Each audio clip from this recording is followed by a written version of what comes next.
सार्वजनिक रूप से मनाते हैं।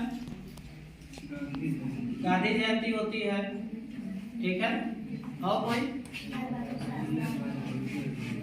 इसी टाइम में किसी की भी जयंती जो होती है, जैसे आज सरदार वल्लभ भाई पटेल की जयंती है, तो सर हाँ किसी की भी जयंती आप मनाइए भाई। हम अपने अपने परिवारों में भी लोग मनाते हैं, जैसे जिसकी जो कर्म क्षेत्र रहता है उसे अनुपात में मनाया जाता है। तो किसी की भी जयंती मनाने का जो उद्देश्य होता है, वो उद्देश्य क्या होता है? जो वो व्यक्ति है उसके व्यक्तित्व और कृतित्व को हम याद करते हैं। अब सरदार वल्लभ भाई पटेल का जो सबसे बड़ा योगदान है हिंदुस्तान या देश के एकीकरण में, सबसे बड़ा योगदान है, मील का पत्थर है।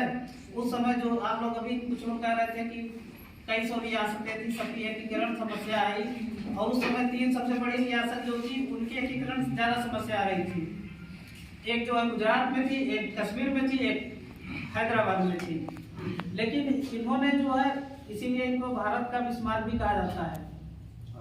लौह पुरुष इसलिए उपाधि दी गई कि ये जो है अपने इरादों पे एकदम अडिग रहते थे, जो ठान लेते थे वो करते थे। ये किसी चीज और किसी काम को करने से पहले उसकी पूरी तैयारी करते थे। आप लोगों ने जाना होगा कि 1962 के युद्ध में भारत चीन युद्ध हुआ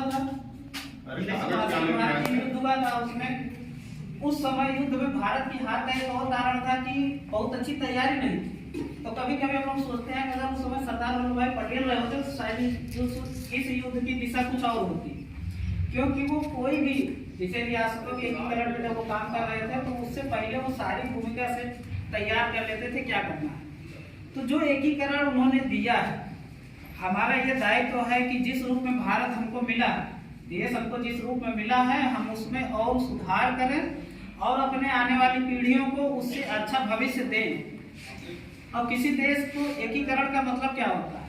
उस देश में सभी नागरिक को समान दर्जा मिला हुआ है, सभी लोग एक साथ मिलकर काम कर रहे हैं और देश शांति, खुशहाली, भूखमरी, इन सारी चीजों को जो है इनसे ऊपर उठ के काम कर रहा है।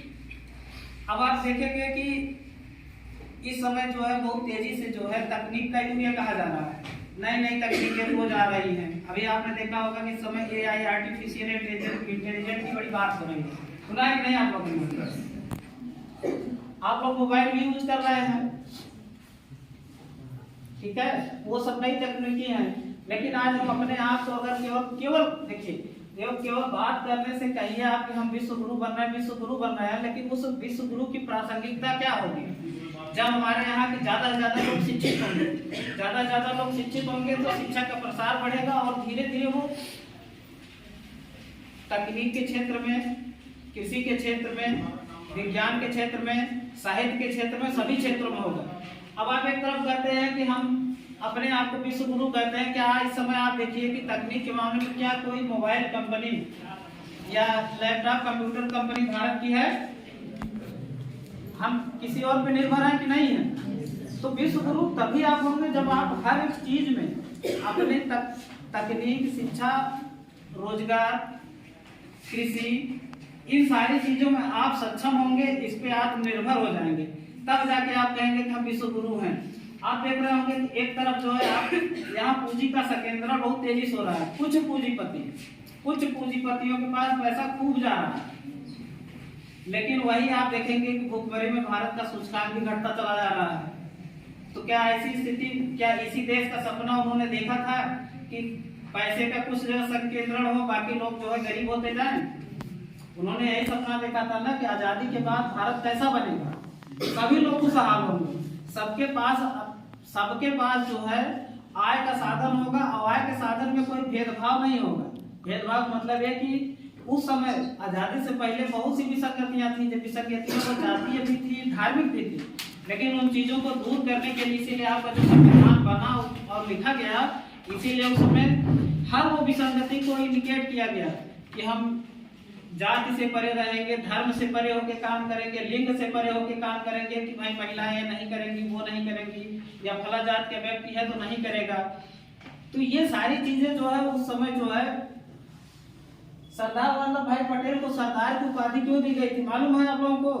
एक बार जब इन्होंने जो है किसानों का आंदोलन चल रहा था, उस समय इन्होंने बहुत बड़ी भूमिका निभाई थी और अंततः 3100 का पीरियड था, इनके घर की कुर्की तक हो गई थी, लेकिन ये जो है अपने जो उनका उद्देश्य था उस पर दृढ़ निश्चय होकर एकदम अडिग रहे। अंततः इनको विजय मिली और इसी उपलक्ष्य में वहां की महिलाओं ने इनको सरदार की जो है उपाधि दी थी। सरदार का मतलब एक तरीके से अगुआ होता है किसी भी चीज में, जो आगे नेतृत्व करे, जैसे सेना का नेतृत्व सेनापति करता है, उसी तरीके से उस आंदोलन में उस आंदोलन के सफल बनाए थे और अपनी मांगों को मनवाने में कहीं न कहीं सफल रहे थे। आज अब किसानों की स्थिति देख लीजिए, एक बार एक मुद्दा चल रहा था कि एमएसपी न्यूनतम समर्थन मूल्य किसानों को मिलना चाहिए। इसी बात को लेकर भी किसानों ने बहुत दिनों तक जो है लगभग 13 से 14 महीने जो है दिल्ली के आसपास धरने पर बैठे थे। ये चीज आप लोग जान रहे हैं ना, किसानों के आंदोलन को आप लोग जान रहे हैं ना, क्यों बैठे थे धरने पे? अपनी फसलों का एक न्यूनतम दाम चाहने के लिए, क्योंकि सरकार ने एक बिल लाया था कि अभी आप देख रहे होंगे कि बीएसएनएल कंपनी लगभग खत्म होने जा रही है।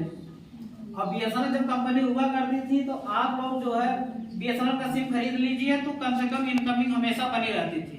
आज स्थिति ये हो गई है कि मोबाइल आपको चलाना है, हर महीने रिचार्ज करना पड़ेगा। रिचार्ज नहीं करेंगे तो आउटगोइंग बंद हो जाएगी और कुछ दिन और नहीं रिचार्ज करेंगे इनकमिंग भी बंद हो जाएगी। लेकिन जब बीएसएनएल था तो कम से कम ये फ्रीडम थी कि आदमी अपना जो है, हर आदमी के पास इतना पैसा तो है नहीं।